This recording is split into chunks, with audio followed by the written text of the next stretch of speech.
because Ukraine is actually winning against Russia. Ukraine, a sovereign democracy standing up against a brutal, oppressive, coercive dictatorship. And we can't even bring ourselves on a consistent basis to say, we are with Ukraine and we are against what Putin is doing, and stand up and support them.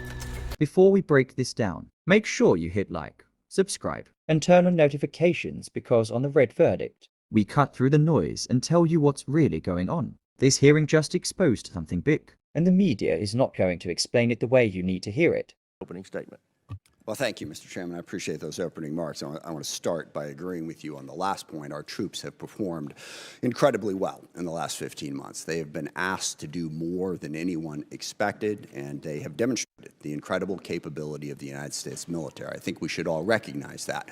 Even if we question the strategy, some of the decisions behind it, our troops deserve nothing but our praise for the incredible job that they have done. It has not been perfect. Certainly mistakes have been made, but we have demonstrated to the world that we have a highly capable military. And I hear the chairman on the need for an increased budget. I think there's a whole lot of needs across the United States of America that would have the same attitude about health care, about education, about infrastructure. But the problem is we have a $40 trillion debt, and we insist on cutting taxes for absolutely everybody, so we reduce the amount of revenue that is available to that. We also have to have a national security strategy that lives within a sound fiscal picture. Most experts would say that the most profound threat to our national security right now is exactly that, is our fiscal picture. How are we going to continue to be able to afford to fund the things we need to fund as we run the debt ever higher? The other thing worth worrying about is the Pentagon has not yet passed an audit. If we give them what is roughly a 50 to 60% increase, is that money going to be well spent? We have every reason to doubt that. Now, I will say, and I praise the chairman, this committee, and in a bipartisan, bicameral way, we have tackled the problem of acquisition reform. I think last year's bill put us on a good trajectory to get to the point where we can, in fact, innovate faster at scale. I also believe the Pentagon has been working on that. We've had many meetings with Deputy Secretary Feinberg, who is focused on that, but we got a long way to go. Can the Pentagon really absorb another $500–600 billion, depending on what the supplemental and the reconciliation package are? I don't think so. We need to pay as much attention to how we're spending the money as to how much we're spending, and we never seem to do that.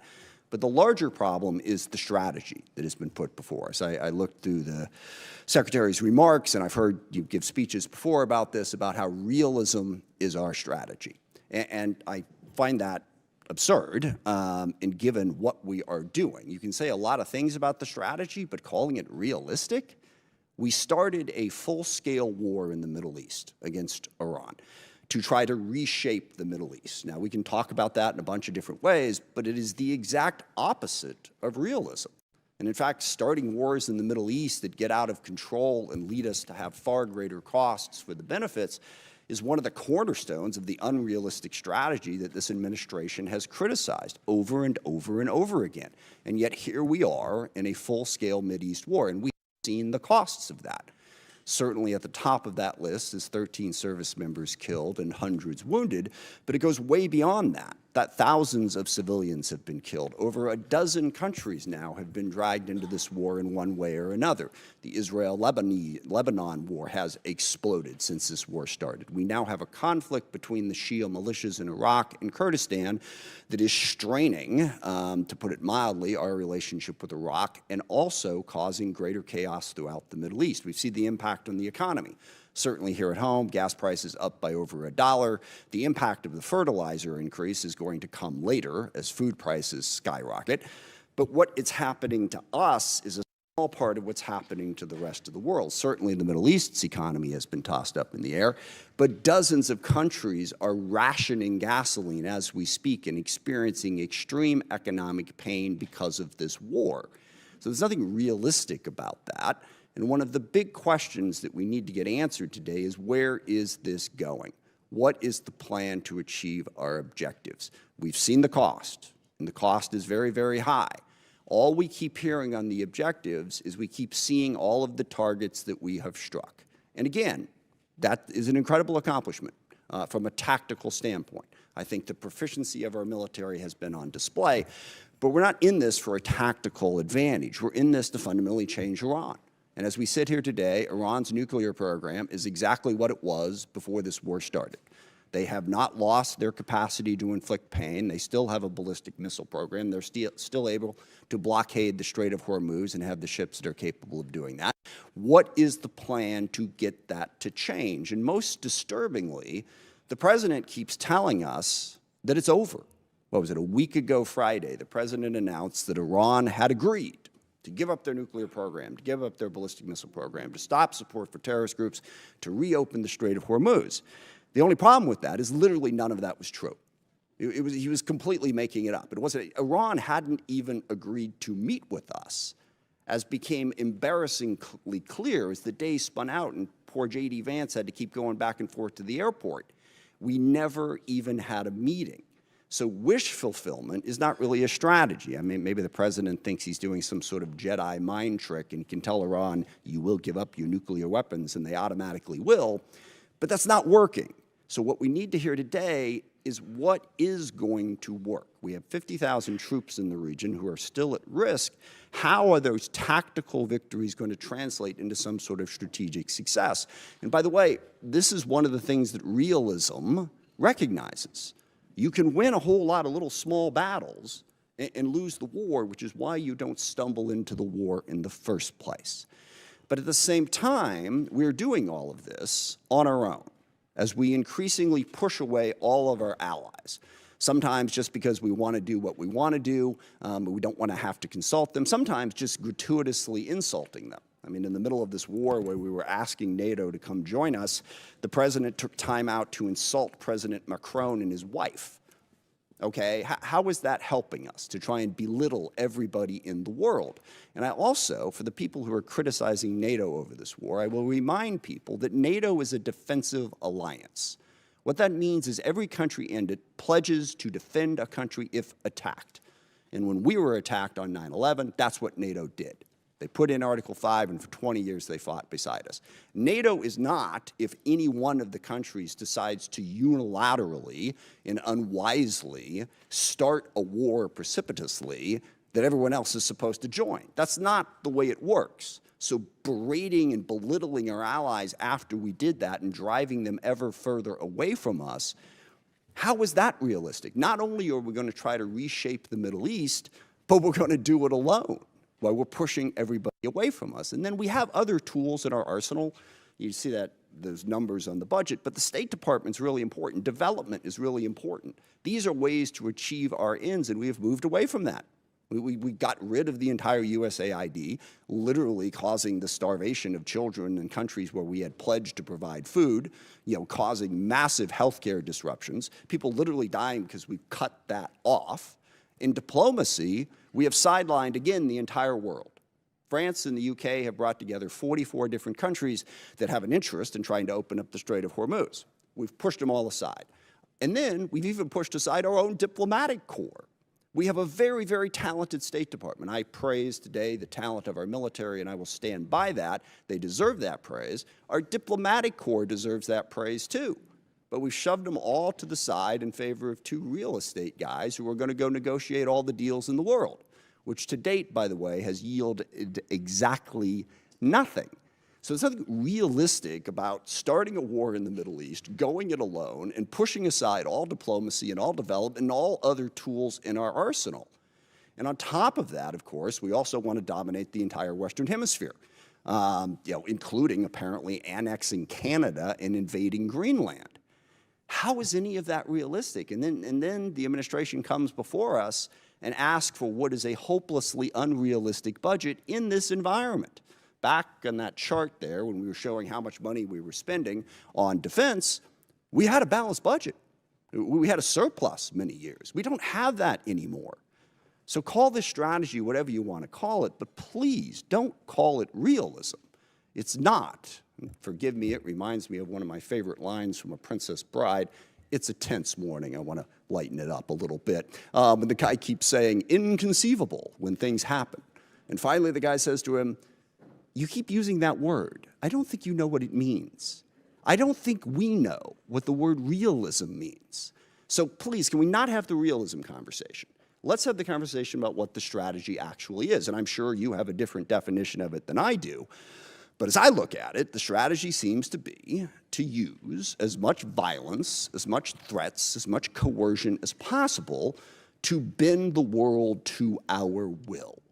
I think that is a very dangerous strategy because one of the oldest cliches in the military is the enemy gets a vote. And we may think that we can stand up and talk tough and talk about how strong we are and how we're burying our enemies and they're begging for a deal. We can do that all day long, all right? But the enemy gets a vote. They don't have to do what we tell them to do. And meanwhile, that coercive, violent strategy undermines our credibility in the world because the chairman is absolutely right. And this is one area where I strongly disagree with the folks on the far left who say that we don't really face any threats, that the U.S. is a malign influence in the world and always has been. I don't agree with that. China, Russia, Iran, North Korea, Hezbollah, Hamas, the Houthis, variety of other transnational terrorist groups, including, yes, narco-terrorists and human traffickers over here, they all are trying to weaken us, all right? They don't want a rules-based order. They want to play by their own rules. They want to push us aside. We want to be the side that stands up for the rules. But if what we're saying to the rest of the world is stick with us because we're a better bully than China, we coerce countries more effectively, that undercuts the very message we're trying to spread to build the coalition we need to be successful. I also worry about the values that we are showing the world. When the president threatens to kill off an entire civilization, that is the message coming out of the United States of America. If we are going to be this big, powerful force that throws our weight around the world wants to know at a minimum that we're doing it for the right reasons and with a sense of values to protect people, not to destroy entire civilizations. And we all hear that and we all go, well, gosh, you know, he probably doesn't mean it. Well, that is so reassuring, okay, that he's just making it up. We're supposed to be the United States of America. I grew up on stories of the U.S. at the end of World War II being the country that the Germans wanted to surrender to, not the Russians, because they knew they could trust our values. We don't seem to care about those values. No rules of engagement. Give them no quarter, all right? That is not who we are supposed to be. And just one final point on that. The girls' school that got hit in the first days of this war, there is absolutely no question at this point what happened. We made a mistake, and that happens in war. We identified this target based on earlier charts, and yet 2 months after it happened, we refused to say anything about it, giving the world the impression that we just don't care. We do not care about the casualties and the chaos that is caused by our war, and we should care, even if we want to prosecute that war. Now, I agree with the chairman. We need a strategy. We face the most complex threat environment that we've faced in a very, very long time. So we really want to hear from the administration. Don't give us this realism, chest-thumping stuff. What are we really going to do to meet those threats, to deal with the challenges we face? And I'll close just by saying, one of the other ironies of this, of course, is we have a great example in the world right now of what our strategy should be and where our values should be, and that's Ukraine. And I'm really curious, you know, here we are, we roll out the red carpet for Vladimir Putin. We belittle and insult President Zelensky in the White House. He has no cards, right? Well, here we are a year after that. Looks like he had a couple cards to play because Ukraine is actually winning against Russia. Ukraine, a sovereign democracy standing up against a brutal, oppressive, coercive dictatorship. And we can't even bring ourselves on a consistent basis to say, we are with Ukraine and we are against what Putin is doing, and stand up and support them. So I want to see that strategy to meet the complex threat environment that we have. But simply saying we've already won and boasting and bragging and trying to belittle and insult the entire world, that's not going to get us to the posture that we need. So I hope we have a conversation about how we can build a strategy that makes sense and is actually realistic. With that, I yield back. All right, let's get into this because there's a lot happening in this statement. And if you're paying attention, you'll notice something important. Even the critics of this administration are admitting one key truth. The United States military is still the most capable force on the planet. That part matters. But here's where I am going to push back hard. This entire argument tries to frame America's biggest threat as debt and spending, while downplaying what's actually happening globally. Yes, the national debt is a serious issue. No serious conservative denies that. But pretending that our fiscal situation is a bigger, immediate threat than hostile regimes like China, Iran, and Russia is a dangerous oversimplification. You don't fix national security by pulling back strength. History has already answered that question. Now, the speaker criticizes the idea of increasing defense spending and questions whether the Pentagon can handle it. That's a fair concern on the surface. Accountability matters. Audits matter. Waste should be eliminated. But here's the problem. Weakness invites aggression. You don't deter enemies by debating whether you can afford strength. You deter enemies by showing them you're ready, funded, and capable. Let's talk about the Middle East argument. The claim here is that engaging Iran or confronting instability in the region is unrealistic and reckless. But what's the alternative? Ignore Iran's nuclear ambitions. Hope they voluntarily give up power. That's not realism. That's wishful thinking. Realism, from a right-wing perspective, is understanding that bad actors don't respond to goodwill. They respond to pressure, strength, and consequences. Now, I will agree with one thing said here. Strategy matters more than tactics. You can win battles and still lose the war. That's absolutely true. But the answer isn't to avoid conflict at all costs. The answer is to define clear objectives, maintain leverage, and never signal weakness to your enemies. Where this statement really goes off track is the idea that America is pushing away allies and acting alone. Let's be honest, alliances are important, but they are not unconditional. NATO exists for mutual defense, not for the United States to carry the entire burden while other nations hesitate or criticize from the sidelines. America leading does not mean America begging. And then we get to the criticism of diplomacy and development cuts. Here's the reality. Diplomacy without leverage is just talk. Aid without accountability is just spending. You don't strengthen America by writing checks and hoping for goodwill. You strengthen America by aligning every tool military, economic, and diplomatic behind clear national interests. Now, the Ukraine point is interesting. Yes, Ukraine resisting Russia is significant. But here's what's missing from this argument. Supporting allies doesn't mean blindly committing resources without limits or strategy. Conservatives are asking the right question here. What is the endgame? What is victory? And how does it serve American interests long term? That's not abandoning allies. That's responsible leadership. Finally, let's address the broader claim being made here that America is becoming a bully, using coercion to bend the world. That's a talking point that sounds good, but ignores reality. The world is not governed by intentions. It's governed by power. And if the United States steps back, others step in, and not with better values. The real question is not whether America should be strong. The question is whether America uses that strength wisely and decisively. Because when America hesitates, chaos fills the vacuum. So here's the bottom line. This speech raises some legitimate concerns: spending discipline, strategic clarity, accountability. But it fundamentally misdiagnoses the world we're living in. We are not in a time where America can afford to be uncertain, divided, or hesitant. Strength is not the problem. Weakness is. And if we want peace, stability, and security, history has already shown us the path. Peace through strength, not confusion. If you made it this far, you already know this channel is about truth, not spin. Subscribe to The Red Verdict, because we're just getting started.